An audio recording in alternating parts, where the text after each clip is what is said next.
सुभाष चंद्र बोस एक ऐसा नाम जो भारतीय स्वतंत्रता संग्राम के इतिहास में एक चमकते सितारे की तरह है। जब हम उनके बारे में सोचते हैं तो हमें उनकी साहसिकता, उनके दृढ़ निश्चय और उनके अदम्य साहस की याद आती है। आज हम उनकी प्रेरणादायक कहानी पर चर्चा करेंगे, जो न केवल हमें प्रेरित करती है बल्कि हमें अपने देश के प्रति प्रेम और कर्तव्य का सही अर्थ भी सिखाती है।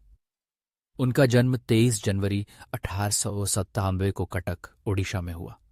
बचपन से ही सुभाष की रुचि पढ़ाई में थी, लेकिन उनकी दिलचस्पी सिर्फ किताबों तक सीमित नहीं थी। वे एक ऐसे युवा थे जो अपने देश की आज़ादी के लिए जूझने का सपना देखते थे। उनके पिता जानकीनाथ बोस एक प्रसिद्ध वकील थे और उनकी मां प्रभावती देवी एक धार्मिक महिला। ऐसे परिवार में जन्म लेकर सुभाष ने देशभक्ति का बीज अपने मन में बो दिया था। स्वामी विवेकानंद के विचारों ने उन्हें और भी प्रेरित किया। शिक्षा के प्रति उनकी लगन अद्वितीय थी। सुभाष ने अपनी प्रारंभिक शिक्षा कटक और कोलकाता में पूरी की और बाद में कैम्ब्रिज विश्वविद्यालय से ICAS की परीक्षा पास की। क्या आपने कभी सोचा है कि जब एक युवा सुभाष ने अपनी सरकारी नौकरी छोड़ दी तो उनके मन में क्या चल रहा होगा? उन्होंने यह सब कुछ छोड़कर अपने देश के लिए लड़ने का निर्णय लिया। यह निर्णय उनके जीवन का एक महत्वपूर्ण मोड़ था और यह दिखाता है कि सच्चे देशभक्त का कर्तव्य क्या होता है। सुभाष चंद्र बोस ने भारतीय राष्ट्रीय कांग्रेस में भाग लिया और महात्मा गांधी के नेतृत्व में स्वतंत्रता संग्राम में सक्रिय रूप से शामिल हुए। लेकिन उनके विचार गांधी जी से भिन्न थे। वे मानते थे कि आज़ादी केवल अहिंसात्मक तरीकों से नहीं मिल सकती। उन्होंने 1929 में आज़ाद हिंद फौज की स्थापना की, जो उनके दृढ़ निश्चय और साहस का प्रतीक थी। तुम मुझे खून दो, मैं तुम्हें आज़ादी दूंगा का नारा सुनकर देश के युवा जोश से भर गए।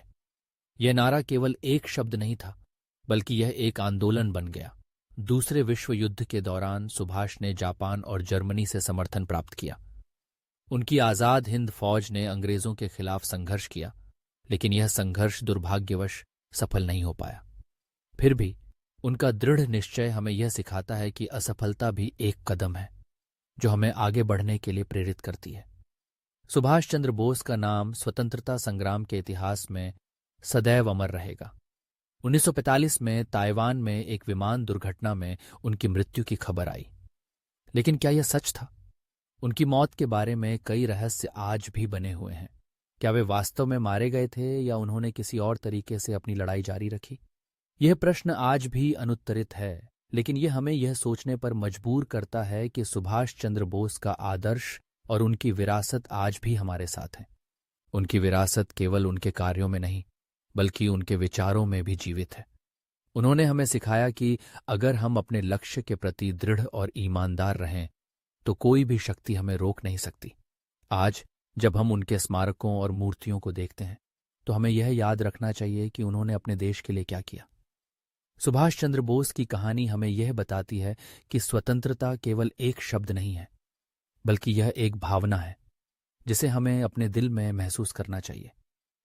हमें अपने देश के प्रति अपनी जिम्मेदारियों को निभाना चाहिए और उनके आदर्शों को अपने जीवन में शामिल करना चाहिए।